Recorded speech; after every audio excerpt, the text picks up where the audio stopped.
Hey, Pastor Josh here. We're reading Acts chapter 23, verses 1 through 6, and we're supposed to turn the other cheek. That is the command that Jesus gave to us when he was teaching on during the Sermon on the Mount.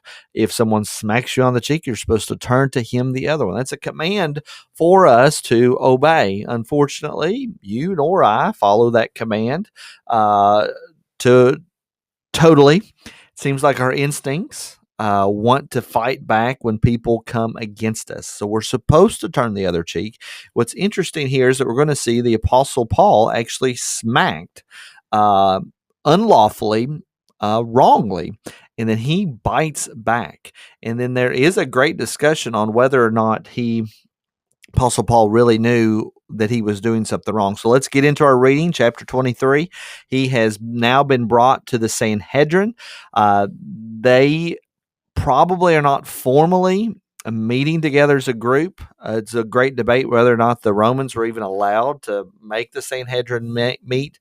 But the tribune wants to know, wants to have these elders together to get a grasp on what exactly Paul is. What's the big deal? He didn't really hear the other speech that the Jews got all complicated about. So it makes sense that he's bringing him to this council. And so Paul is standing in front of the council, and because they perhaps aren't meeting formally, the identity of the high priest may not exactly be so clear. So we're going to see why that's important in just a moment. So verse 23, or chapter 23, verse 1, and looking intently at the council, Paul said, "Brothers, I have lived my life before God in all good conscience up to this day." Now, that's an example for us to follow in the sense of that we should live our life before God with a good conscience. We want to be following after the Lord. That is an example for us to follow. But when Paul gets up there and says that to the Sanhedrin, he is really being provocative. He is really pushing on them because he's essentially saying, "You all know that you all have heard about what I am teaching, and I really don't think I've done anything wrong." And that's really what he does believe. And so because of this, because of the way that could come across, it is understandable why it just irritated the high priest. High priest shouldn't have done this, but let's see what happens. Verse 2, and the high priest Ananias commanded those who stood by him to strike him on the mouth. So there would be a sin to avoid. Remember, Jesus turned the other cheek.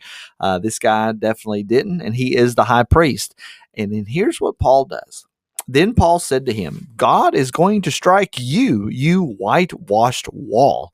Are you sitting to judge me according to the law, and yet contrary to the law, you order me to be struck?" Now, Paul is right. He shouldn't have been struck for anything. They've not heard anything out at this moment. And so Paul is telling him that he's a whitewashed wall, essentially like a crumbling wall that's just being painted white to hide all the cracks and stuff that's happening. You're going to fall down one day.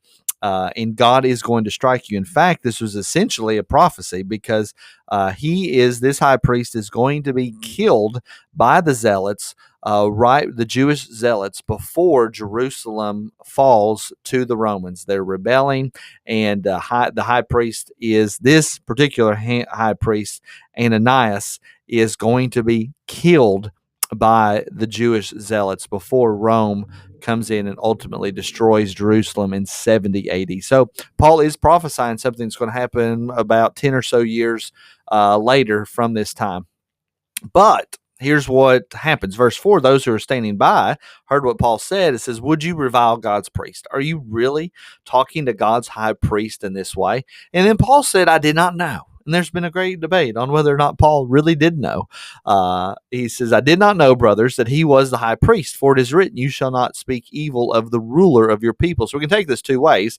When Paul says, "I did not know," he's saying, like, he's not acting like the high priest. Why should I assume he's the high priest? He's doing what he shouldn't be doing. That's why I said what I said. I didn't know he's the high priest because he's not acting like it. There's that one. And then number two option, which is really where I'm going to land, that Paul's saying, I really didn't know that he was the high priest. He's not wearing his garments. He remember Paul's having an issue with his eyes too. We find that in the in the letters to the Corinthians that he does have issues with reading and seeing, probably from his from being beaten.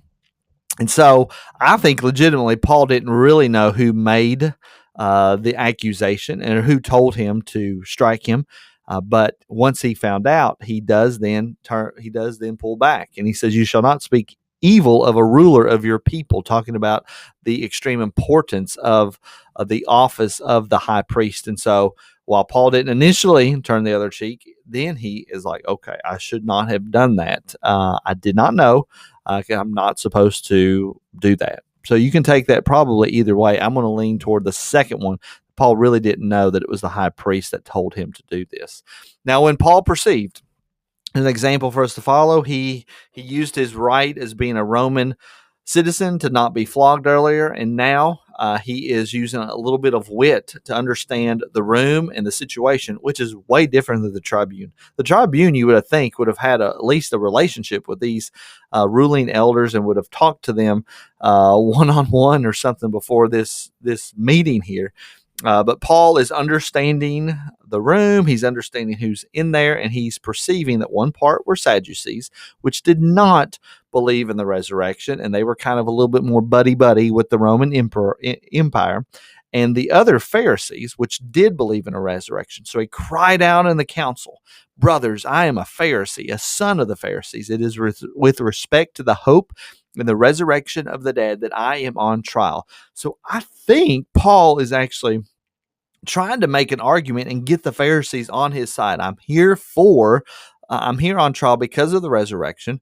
Now, I believe the ultimate hope for this resurrection, Paul would be thinking in his mind, he's not going to get to say anymore. It ends right here. But that the ultimate hope of this resurrection is because Jesus rose from the dead. It's probably what he's trying to get to.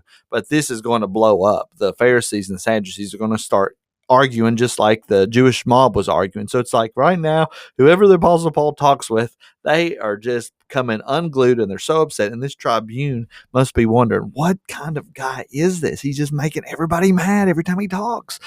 So remember that you and I should be turning the other cheek when we're reviled against. We should not revile in return.